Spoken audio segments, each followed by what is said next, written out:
എനിക്ക് കിട്ടിയ ഒന്ന് രണ്ട് അനുഭവങ്ങൾ പങ്കുവയ്ക്കാനാണ് ഞാനിവിടെ വന്നത്. ഞാൻ 2022 എൻ്റെ അനിയത്തി ഇവിടെ വന്ന് ഉടമ്പടി എടുത്തിട്ടുണ്ട് മുമ്പ്. അവൾ പറയുമ്പോൾ എനിക്ക് മാതാവിനോട് ഭയങ്കര വിശ്വാസമാണ്, ദൈവത്തിൽ വിശ്വാസമാണ്, ഞങ്ങൾ എല്ലാ ദിവസവും പള്ളിയിൽ പോവും, അങ്ങനെയൊക്കെയാണ്. പക്ഷേ ഉടമ്പടി എടുക്കുമെന്ന് പറയുമ്പോൾ എനിക്ക് പേടിയായിരുന്നു. കാരണം എങ്ങാനും പാലിക്കാൻ പറ്റിയില്ലെങ്കിൽ പിന്നെ എന്താ പ്രശ്നം ഉണ്ടാവണമെന്ന് എനിക്ക് അറിയത്തില്ലാത്തതുകൊണ്ട് അതുകൊണ്ട് ഞങ്ങൾ ഉടമ്പടി എടുത്തിട്ടുണ്ടായിരുന്നില്ല. പക്ഷേ എല്ലാ ദിവസവും മാതാവിനോട് പ്രാർത്ഥിക്കും, നന്നായിട്ട് പ്രാർത്ഥിക്കും, എല്ലാ കാര്യങ്ങളും ചെയ്യുമായിരുന്നു. 2022 എൻ്റെ വിസ എക്സ്പയർഡ് ആവുന്നതിന് ഒരു 6 മാസം മുമ്പ് ഞങ്ങൾക്ക് അവിടെ ലൈഫ് ഇൻ ദി UK എന്ന് പറയുന്ന ഒരു എക്സാം എഴുതണമായിരുന്നു. അപ്പം ഞാനത് എൻ്റെ ഹസ്ബൻഡും എൻ്റെ ഫ്രണ്ട്സ് എല്ലാവരും പറഞ്ഞു വെരി സിമ്പിളാണ് ആ എക്സാം, നിസ്സാരമുള്ളൂ, ജസ്റ്റ് വായിച്ചിട്ട് പോയി എഴുതിക്കോ, പെട്ടെന്ന് കിട്ടുമെന്ന് പറഞ്ഞു. ഞാൻ ഭയങ്കര കോൺഫിഡൻസ് ആയിട്ട് ഞാൻ അവിടെ പോയി എക്സാം എഴുതാൻ പോയി. 2022 അന്ന് ഞാൻ ഉടമ്പടി എടുത്തിട്ടില്ല, പ്രാർത്ഥിക്കും അത്രയേ ഉള്ളൂ. എന്നിട്ട് ഞാൻ എക്സാം എഴുതാൻ പോയി. ആദ്യത്തെ തവണ എനിക്ക് കിട്ടിയില്ല, 2 മാർക്കിന് 1 മാർക്കിനും അങ്ങോട്ട് പോയി. അപ്പം എനിക്ക് ഭയങ്കര സങ്കടമായി. അപ്പോൾ ഹസ്ബൻഡ് കളിയാക്കി, കാരണം ഭയങ്കര സിമ്പിളായിട്ടുള്ള എക്സാമാണ് അവർക്കൊക്കെ.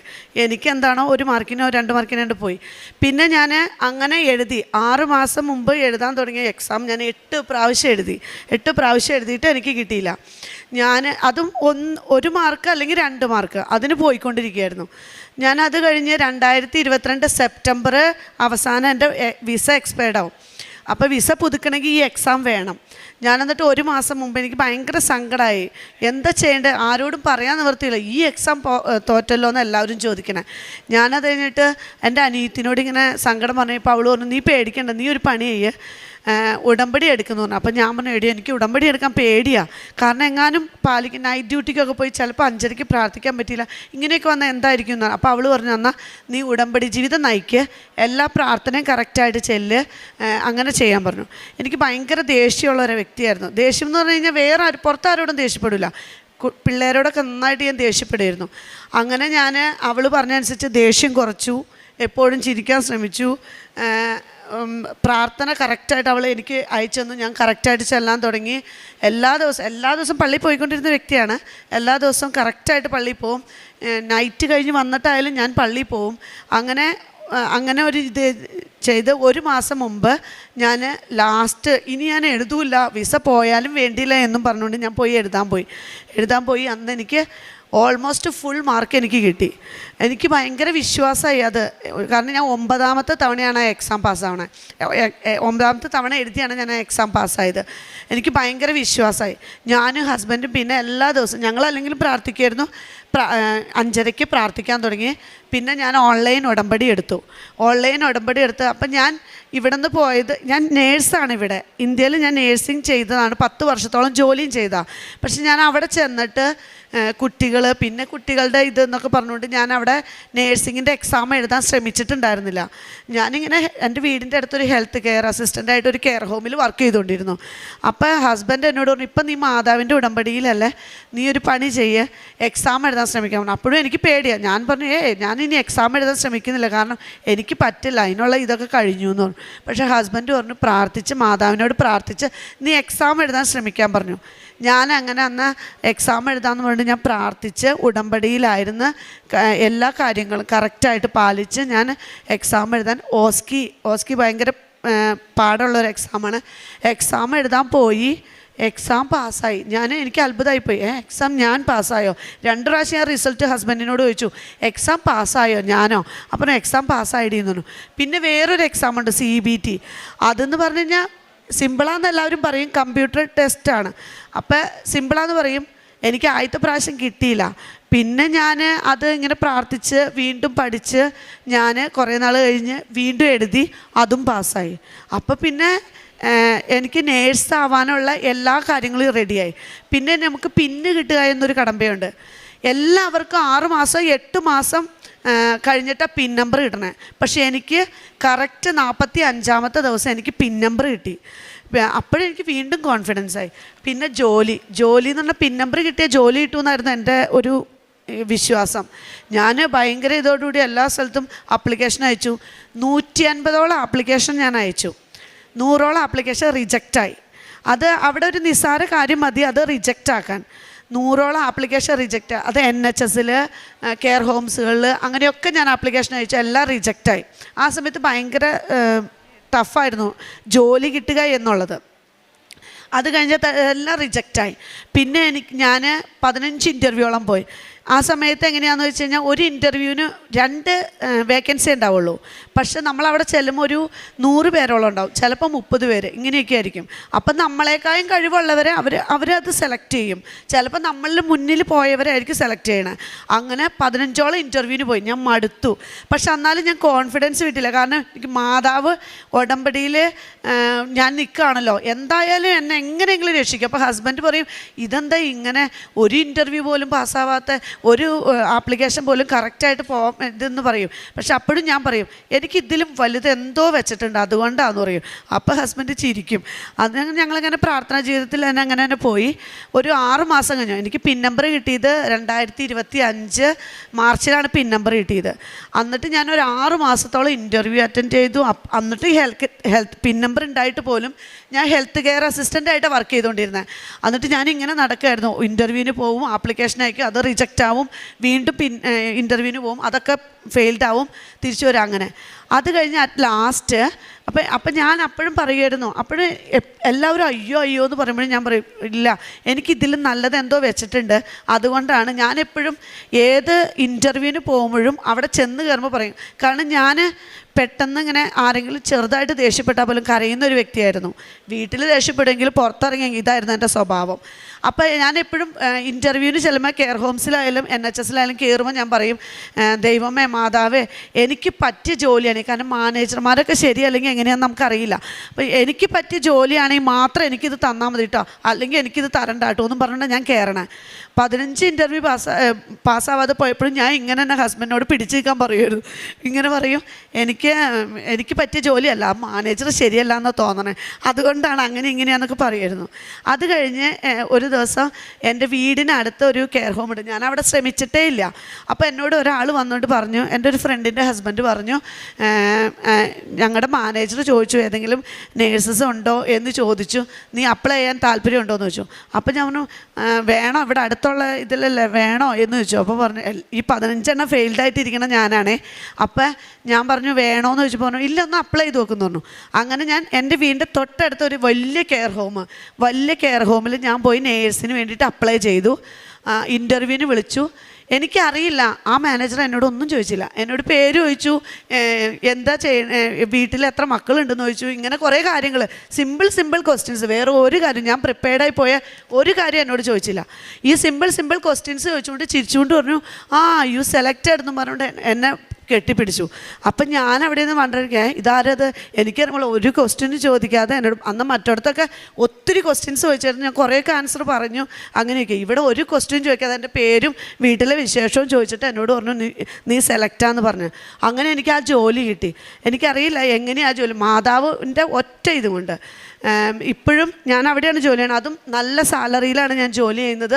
എനിക്ക് എൻ്റെ കൂടെ കിട്ടിയ എല്ലാ കൊളീഗ്സും, എൻ്റെ കൂടെയുള്ള ഫ്രണ്ട്സ് എല്ലാം നല്ല കോപ്പറേറ്റീവാണ്. നമ്മളോട് ഭയങ്കരമായിട്ട് സഹകരിച്ച് ഇത് ചെയ്യുന്ന. എനിക്ക് എന്തെങ്കിലും ഒരു പ്രോബ്ലം, ഇപ്പോൾ എന്തെങ്കിലും ഒരു മനസ്സിലാവായിക അങ്ങനെ എന്തെങ്കിലും വന്നു കഴിഞ്ഞാൽ അവർ ഓടി വരും. അത്രയ്ക്ക് ഇതാണ് എനിക്കിപ്പോൾ. ഞാൻ അപ്പോഴും അപ്പോൾ ഹസ്ബൻഡിനോട് ഞാൻ പറഞ്ഞു, കണ്ടോ എനിക്ക് കിട്ടിയത് എത്ര വലുതാണെന്ന്. എല്ലാവർക്കും അത്ഭുതമായിരുന്നു. കാരണം NHSലൊക്കെ നോക്കിയാൽ ഞാൻ കിട്ടാത്ത, ഞാനിവിടെ കെയർ ഹോമിൽ പോയി എനിക്ക് ഇൻ്റർവ്യൂവിന് പാസ്സായി എന്ന് പറഞ്ഞിട്ട്. കാരണം അത് മാതാവിൻ്റെ ഒറ്റ അനുഗ്രഹമാണെന്ന് എനിക്കറിയാം. പിന്നെ ഞങ്ങളുടെ വീടിന് ഇങ്ങനെ മതിൽ, ഫെൻസ് എന്ന് പറയും, ഫെൻസ് പണിയാൻ വേണ്ടിയിട്ട് ഞങ്ങളൊരു കോൺട്രാക്റ്റ് കൊടുത്തിരുന്നു. അപ്പോൾ അവർ പറഞ്ഞത് 7500 പൗണ്ടാണ്. അപ്പം ഞങ്ങൾ അതായത് ഏകദേശം 8 ലക്ഷത്തോളം രൂപ വരും. അപ്പം ഞങ്ങളത് ഓക്കെ അംഗീകരിച്ചിട്ട് ഞങ്ങൾ അതിൻ്റെ പേയ്മെൻറ്റ് ഒരു 3000 പൗണ്ട്, 3 ലക്ഷം രൂപയോളം ഞങ്ങൾ അവർക്ക് കൊടുത്തിരുന്നു. ആദ്യമൊക്കെ കൊടുത്തു കഴിഞ്ഞപ്പോൾ അവർ വിളിക്കും, നാളെ വരാം, 2 ആഴ്ച കഴിഞ്ഞ് വരാം, ഇങ്ങനെയൊക്കെ പറയും. ഒരു 2-3 മാസം വരെ ഞങ്ങൾ ക്ഷമിച്ചു. ഞങ്ങൾ വീണ്ടും വിളിക്കും, പിന്നെ ഫോൺ എടുക്കാതെയായി. ഞങ്ങൾക്ക് ഭയങ്കര സങ്കടമായി. കാരണം 3 ലക്ഷം രൂപ പോകാമെന്ന് പറഞ്ഞു കഴിഞ്ഞാൽ ഭയങ്കര ഇതാണ്. ഞങ്ങളുടെ ഫെൻസ് പോയി കിടക്കുക, അവിടെ ഇങ്ങനെ ഫെൻസ് അധികം ഇങ്ങനെ പോയി കിടന്നാൽ ഭയങ്കര പ്രോബ്ലമാണ്. അപ്പോൾ അത് കാരണം കൊണ്ട് ഞങ്ങൾക്ക് ഭയങ്കര സങ്കടമായി. എന്നിട്ട് പിന്നെ ഞങ്ങൾ അവരെ വിളിച്ചിട്ടൊന്നും ഫോൺ എടുക്കുന്നില്ല. ഞങ്ങൾ ചെന്ന് ഞങ്ങളുടെ ബാങ്കിൽ പറഞ്ഞു, ഞങ്ങളുടെ ബാങ്കിൽ നിന്നാണ് ഞങ്ങൾ പേയ്മെൻറ്റ് കൊടുത്തത്. എന്നിട്ട് ബാങ്കിൽ പറഞ്ഞു, അവർ പറഞ്ഞു നിങ്ങൾ പോലീസിൽ കംപ്ലൈൻറ്റ് കംപ്ലയിൻറ്റ് ചെയ്യുന്നൊക്കെ പറഞ്ഞു. ഞങ്ങൾ ജസ്റ്റ് കംപ്ലയിൻറ്റ് ചെയ്തു. പക്ഷെ ഞാൻ എന്നാലും പറഞ്ഞു അത് കിട്ടൂലായിരുന്നു, അത്രയ്ക്ക് പാടായിരുന്നു അവിടെ ഇങ്ങനെ പൈസ പോയാൽ കിട്ടാൻ. എന്നിട്ട് ഞാൻ മാതാവിനോട് പ്രാർത്ഥിച്ചു, മാതാവേ എനിക്ക് ആ പൈസ ഒരു 2 ആഴ്ചയ്ക്കുള്ളിൽ തരികയാണെങ്കിൽ ഞാൻ അതിൽ നിന്നൊരു വിഹിതം ഞാൻ മാതാവിൻ്റെ കൃപാസനത്തിൽ പാവപ്പെട്ടവർക്ക് വേണ്ടിയിട്ട് അവിടേക്ക് അയച്ചു കൊടുത്തോളാന്ന് പറഞ്ഞു. 2 ആഴ്ച കഴിഞ്ഞപ്പോൾ, കറക്റ്റ് 2 ആഴ്ച കഴിഞ്ഞപ്പോൾ ചുമ്മാ ഒരു ദിവസം ഞാൻ അക്കൗണ്ട് എടുത്ത് ചെക്ക് ചെയ്തപ്പോൾ അക്കൗണ്ടിൽ പേയ്മെൻറ്റ് വന്നെടുക്കാം. ബാങ്കുകാർ പൈസ പേയ്മെൻറ്റ് ഇട്ടു, ബാങ്കുകാർ ഇനി ആ ആളുടെ നിന്ന് വാങ്ങിച്ചോളൂ. അങ്ങനെ ആ പേയ്മെൻറ്റ് എനിക്ക് മുഴുവൻ പൈസയും ഒറ്റ പേയ്മെൻറ്റ് ഇല്ലാതെ കിട്ടി. പിന്നെ ഞാൻ പ്രേക്ഷിത പ്രവർത്തികളിൽ നിന്ന് ഞാനും ഹസ്ബൻഡും കൂടി ഞാൻ ഹെൽത്ത് കെയർ അസിസ്റ്റൻ്റ് ആയിരുന്നപ്പോൾ ഞങ്ങൾ ഒരു സ്മോൾ എമൗണ്ട് ആയിരുന്നു ഞങ്ങൾ പാവപ്പെട്ടവർക്ക് വേണ്ടിയിട്ട് ഒരു അക്കൗണ്ട് ഉണ്ടാക്കി മാറ്റി വെച്ചിട്ടുണ്ട്. അതിൽ നിന്നും എല്ലാ മാസവും ഇവിടെ എൻ്റെ അപ്പച്ചന് പൈസ അയച്ചു കൊടുത്തിട്ട് അപ്പച്ചൻ ആർക്കെങ്കിലും കൊടുക്കുമായിരുന്നു. ഇപ്പം ഞാൻ നേഴ്സായപ്പോൾ കുറച്ചും കൂടി എമൗണ്ട് കൂടുതൽ ഞങ്ങൾ ആഡ് ചെയ്തിട്ടിട്ട് എല്ലാ മാസവും ഞങ്ങൾ ആരെങ്കിലും ഹെൽപ്പ് ചെയ്യും. അത് ഒരു എമൗണ്ട്. പിന്നെ ഞങ്ങളൊരു കൊച്ചിനെ ദത്തെടുക്കുക എന്ന് പറഞ്ഞാൽ അവൻ്റെ പഠന കാര്യങ്ങൾ 18 വയസ്സ് വരെയുള്ള അവൻ്റെ പഠന കാര്യങ്ങൾ ഇപ്പോൾ 6-7 വർഷമായി ഞങ്ങൾ ചെയ്യണു. അത് കണ്ടിന്യൂ ആയിട്ട് ചെയ്തു പോരുന്നുണ്ട്. അതൊക്കെയാണ് ഞങ്ങൾ ചെയ്തത്. പിന്നെ എല്ലാ ദിവസവും ഞാൻ പള്ളി പോവും. നൈറ്റ് കഴിഞ്ഞ് വന്നാലും പരമാവധി പള്ളി പോകാൻ ശ്രമിക്കാറുണ്ട്. ചില ദിവസങ്ങളിൽ ഇരുന്ന് ഉറങ്ങാൻ പള്ളിയിൽ, എന്നാലും ഞാൻ പോവും, എങ്ങനെയെങ്കിലും പോകാൻ ശ്രമിക്കാറുണ്ട്. പിന്നെ മാസിന്, ഇംഗ്ലീഷ് മാസിന്, പിന്നെ മാസത്തിൽ ആദ്യമൊന്നും കുമ്പസാരിക്കാൻ ഞങ്ങൾക്ക് അത്ര പറ്റാറുണ്ടായിരുന്നില്ല. കാരണം ഞങ്ങൾക്ക് മലയാളം പള്ളി അവിടെ ഇല്ല, അപ്പോൾ ഇത്തിരി അകലെ മലയാളം പള്ളി. അപ്പോൾ കുമ്പസാരിക്കാൻ ഞങ്ങൾ അങ്ങനെ മെനക്കെട്ട് പോകാറൊന്നുമില്ല. ചിലപ്പോൾ 5-6 മാസം കൂടുമ്പോൾ 1 പ്രാവശ്യം പോയി കുമ്പസാരിക്കാൻ അങ്ങനെ ഉണ്ടായിരുന്നുള്ളൂ. ഇപ്പം ഞങ്ങൾ എങ്ങനെയാണെന്ന് വെച്ച് കഴിഞ്ഞാൽ മാസത്തിലൊരിക്കൽ കുമ്പസാരിക്കാൻ പോകാൻ ഞങ്ങൾ പരമാവധി ശ്രമിക്കാറുണ്ട്. ഇതെല്ലാം തന്ന ഈശോയ്ക്കും മാതാവിനും ഒരുപാട് നന്ദി. സങ്കീർത്തനങ്ങൾ 52-ാം അധ്യായം 9-ാം വാക്യം. അങ്ങ് നൽകിയ അനുഗ്രഹങ്ങളെ പ്രതി ഞാൻ എന്നേക്കും അവിടുത്തോട് നന്ദി പറയും. അങ്ങയുടെ ഭക്തരുടെ മുമ്പിൽ ഞാൻ അങ്ങയുടെ നാമം പ്രകീർത്തിക്കും, എന്തെന്നാൽ അത് ശ്രേഷ്ഠമാണ്. പരിശുദ്ധ അമ്മയുടെ പ്രത്യക്ഷീകരണ സാക്ഷിയായിട്ട് രശ്മി ജോസ് മാറ്റൂർ തൻ്റെ അനുഭവ സാക്ഷ്യം നമുക്ക് മുമ്പിൽ പങ്കുവെക്കുകയായിരുന്നു.